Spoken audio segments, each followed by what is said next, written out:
Gracias, presidente. Buenos días. ¿Tiene previsto modificar el decreto 26/97 de 8 de mayo por el que se aprueba el reglamento de régimen interno de los hogares centros de día para personas mayores? Sí, tengo previsto y espero que en esta legislatura seamos capaces de aprobarlo. Eso es lo que espero.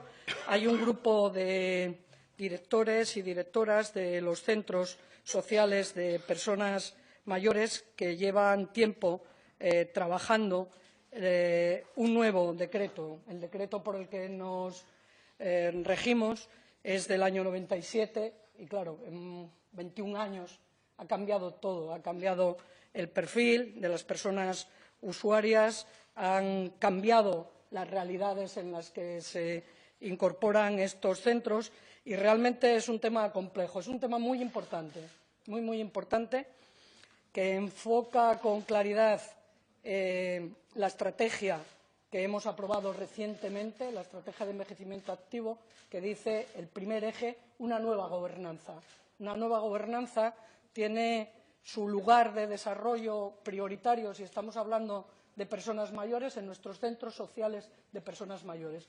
Y lo primero que nos encontramos en esos centros es la diversidad de centros que tenemos. En total, en Asturias tenemos 38 centros de personas mayores en las que se mueven con asiduidad 150.000 personas mayores, o sea, una actividad fundamental. Pues bien, de esos 38 centros, 24 tienen personal propio de la consejería y en los mismos hay un centro de día.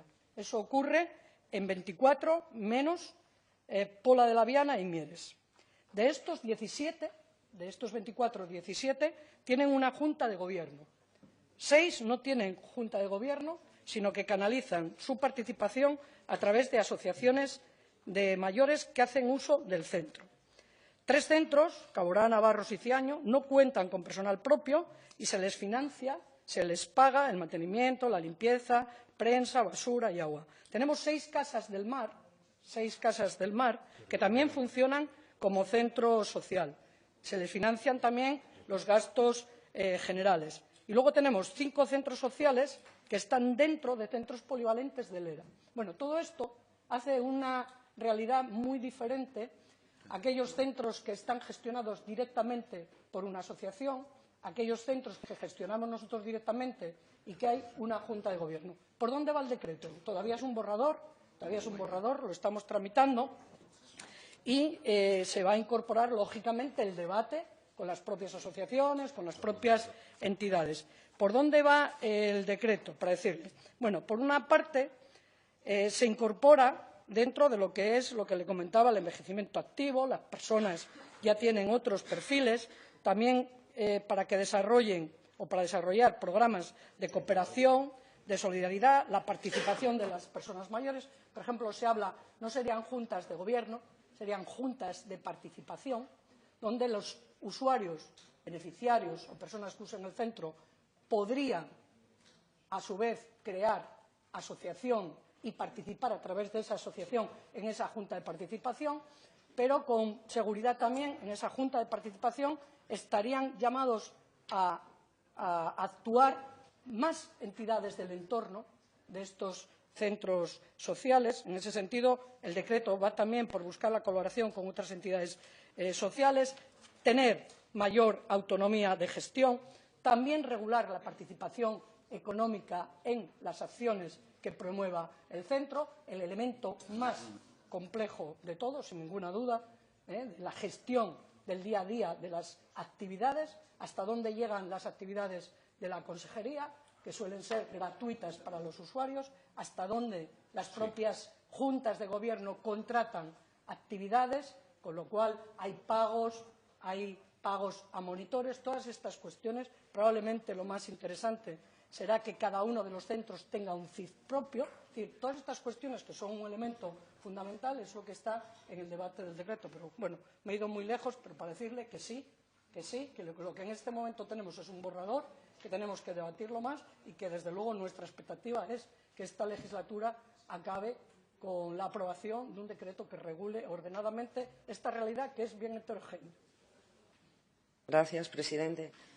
Pues sí, me alegro y y mucho, y algunas pistas le voy a dar con esta pregunta que le hago, ya puestos a redactar o a tratar de organizar y regular los centros tan heterogéneos como dice que tenemos. Con esta pregunta también quería aprovechar para hablarle del envejecimiento activo.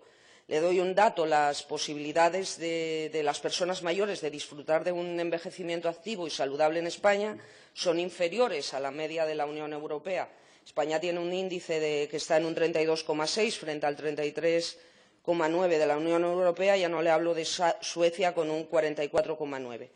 Y es importante también conocer diferentes puntos de vista. Leía recientemente un artículo cuya procedencia era una entidad financiera que analizaba el incremento de nuevas oportunidades de mercado en el envejecimiento activo, precisamente. El poder financiero parece que en esta parcela también viene a comerse el queso, mientras avanza con los planes de pensiones privadas y empieza a poner el punto de mira en nuevos mercados, porque donde unos solo ven envejecimiento demográfico, otros ya están viendo más negocio de los mayores. Y como le decía, con esta pregunta yo quiero hablarle del envejecimiento activo, pero no el de los manuales, el que planifican con tinta, sino quiero hablarle del de la calle, del de carne y hueso. Y a pie de calle, cuando hablamos de envejecimiento activo, lo que nos viene a la cabeza pues son personas jubiladas jugando al parchís o a las cartas en el centro social del barrio, organizando excursiones a Covadonga o primaveras en Benidorm, realizando actividades, cursos, unas veces para mantener la mente activa, otras para mover el corazón, y también en el acceso a la cultura e incluso en la participación activa de ella. En definitiva, espacios y entornos de socialización donde las personas mayores pueden autopromover su calidad de vida.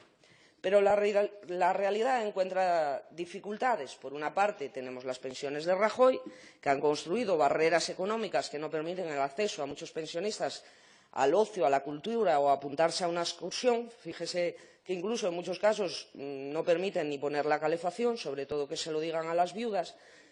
Y se suman más dificultades. Los recortes han bajado la persiana definitiva de muchos centros sociales, principalmente en entornos rurales. Esa desigualdad territorial que sufren las personas mayores, que en muchos pueblos el único recurso del que disponen es un banco en el parque. Por otra parte, tenemos unos precios públicos imposibles. Los centros de día se convierten en un recurso de lujo. ¿Quién puede pagar 700 euros por unas horas de psicomotricidad al día? Ya le hablé en otras ocasiones de que los ingresos son importantes, pero que los gastos no lo son menos. Y aquí, en abaratar la vida de los pensionistas, su gobierno puede hacer muchas cosas.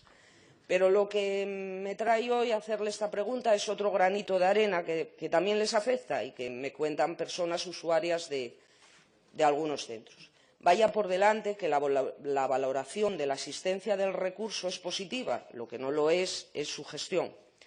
Por ello, le pregunto por modificar la regulación de los hogares centros de día, porque considero que las asociaciones de personas mayores que se constituyen en el seno de un centro público tienen que ser ejemplarizantes en la transparencia de su gestión. Le voy a decir a qué me refiero para que vea que no es nada baladí, como bien decía usted. Mire, si le digo que el dinero que se moviliza en alguno de estos centros puede superar los 100.000 euros anuales, de los cuales solo 20.000 vienen directamente de la consejería, el resto proviene de pagos realizados directamente por los socios y las socias. Para actividades, cursos, talleres se movilizan alrededor de unos 60.000 euros. El resto sería para excursiones, viajes, etc. Si le digo que estos pagos se realizan en efectivo a la persona encargada de gestionar el evento del que se trate, que en ocasiones emite un papel que trae fulanito ha pagado la excursión a Covadonga y en ocasiones sin papel, dejando el acto en manos de la fe. Si le digo que hay viajes que conllevan un importante volumen de dinero y que éste queda bajo la guarda de una persona física, que suele ser la misma que negocia con una agencia de viajes o con una empresa de transportes. Transacciones en las que no se garantizan ni los derechos como consumidores, en cuanto a cancelación de viaje, a imposibilidad de hacerlo y a un largo etcétera. Le digo más. Le solicité las actas de asambleas donde se rinden las cuentas de la actividad realizada en los centros y no me encontré ninguna donde se refleje de manera clara cuáles son los ingresos y los gastos totales, cuánto ha costado cada actividad, lo que han aportado los socios, actas donde se mezclan conceptos y donde se omiten otros. Y le pongo, por ejemplo, un viaje a Portugal se contabiliza como ingreso de 10.900 euros, pero que no se sabe lo que costó ni en su totalidad, ni a cada socio, ni con quién se contrató, ni copias de facturas, nada. Que yo me pregunto, ¿se llevaron 10.000 euros en mano a una agencia de viajes? Y si se hizo una transferencia, ¿desde la cuenta de quién? Le solicité también reglamento de régimen interno de algún centro en concreto por ver si se mejoraba este decreto de hace 21 años, donde las cuentas apuntaban al lapicero, pero veo que es que la línea es la misma. Y mire, si lo va a modificar, quisiera que tuviera en cuenta pues que es imprescindible que una asociación tenga un NIF, ahora ya son NIF también, aunque sean entidades jurídicas, una identidad para que se contrate con garantías para todas las partes, que es imprescindible que se regule un reglamento que exija la máxima transparencia en las cuentas de la asociación, con detalles de gastos, de ingresos, con facturas, que los contratos tienen que tener una garantía, que se limiten los años de mandatos de las personas que integran las juntas de gobierno. Ahora me decía, si pasan a llamarse juntas de participación, no pueden consolidarse ni las personas ni los vicios. Y ya finalizo. Mire, un centro público tiene que tener paredes de cristal y cuando sus usuarios son personas mayores, digamos que la profilaxis tiene que ser más exquisita aún, porque no debe generar ni el más mínimo atisbo de duda y no puede hacerse sin garantías, ni para las personas a las que se les encomienda la gestión, ni para las que participan. Y mire, no necesitamos esperar por una ley de transparencia y buen gobierno para llegar a cabo una buena praxis en la gestión de estos centros públicos, porque la opacidad y el desgobierno es precisamente la puerta de entrada de esos mercados que ya ven el símbolo del dólar en el envejecimiento activo. Muchas gracias. El símbolo del dólar, no sé quién lo verá, desde luego quien le habla no. Cuando nosotros hablamos de envejecimiento activo y sí decimos que puede ser nuevas oportunidades de actividad económica, no es con ningún ánimo, ¿de acuerdo? Es decir, vamos a llamar a las cosas por su nombre y usted ha mezclado muchas cosas, es decir, las pensiones, la dignidad de las pensiones, que afecta a decisiones del Gobierno central, habló de los centros de día, que es un elemento fundamental en la ley de la dependencia. Yo me referí a lo que entendí que usted me estaba preguntando que tiene que ver con los centros sociales. Y no hace falta mezclarlo con otras cosas, porque eso solo, si lo resolvemos bien, ya es fundamental. Con lo cual, de todo lo que ha dicho, que sería bueno que hubiese una asociación, que tuviese un NIF, es verdad, se dice NIF, para mí me parece que nos entendemos exactamente igual, un reglamento OK, regular el procedimiento de las elecciones de las personas, fundamental. También decimos en la estrategia de envejecimiento activo intentar que sean paritarias. Me imagino que también estamos de acuerdo, con lo cual, bueno, yo creo que estamos de acuerdo en todo. Yo creo que debemos de dejar de transmitir, se lo digo como consejo, una idea tan estereotipada de los centros de personas mayores. Los centros de personas mayores no son solo lugares de jugar al parchís e ir de excursión, no, son mucho más que eso. Mire, nuestros centros hacen teatro las personas desde hace muchísimos años, una actividad bien importante en eso de la prevención de la dependencia y tal. Hacen cooperación al desarrollo, hacen actividades intergeneracionales, se lee, es decir, se hacen muchos debates, se hacen conferencias, que era lo que le quería decir muy rápidamente, diciendo que los perfiles han cambiado, que las actividades han cambiado y que es evidente que no podemos estar regulándonos por algo que ha ocurrido hace 21 años. Es evidente. Y que el elemento más difícil, sin ninguna duda, va a ser precisamente este de la gestión económica, porque significa asumir muchas responsabilidades, que también es otro elemento interesante. No solo es la consejería, evidentemente, la consejería para actividades tiene 300.000 euros. Para todos esos centros que le dije, con toda esa diversidad, con lo cual esa gestión que no es tan caótica como usted dice, hay juntas de gobierno que abren cuentas a nombre, sí, de las personas que forman la directiva de esa junta de gobierno mancomunadamente, asumiendo una responsabilidad que desde mi punto de vista va más allá que ser presidente de una junta de gobierno, y usted estará de acuerdo conmigo, por eso le dije que probablemente la alternativa será que cada uno de ellos tenga su NIF, habría que ver si es el centro, si es la asociación, qué ocurre ahí. Le digo, no tengo claro al 100% cómo hay que hacerlo. Por eso quiero escuchar desde este borrador qué piensan las asociaciones, qué piensan las entidades. Pero, desde luego, que lo que queremos preservar a toda costa es precisamente la autonomía, la autoorganización, el asumir responsabilidades y el desarrollar la participación, como dice la estrategia, que desde luego no la hacemos para escribirlo, la hacemos para desarrollarlo.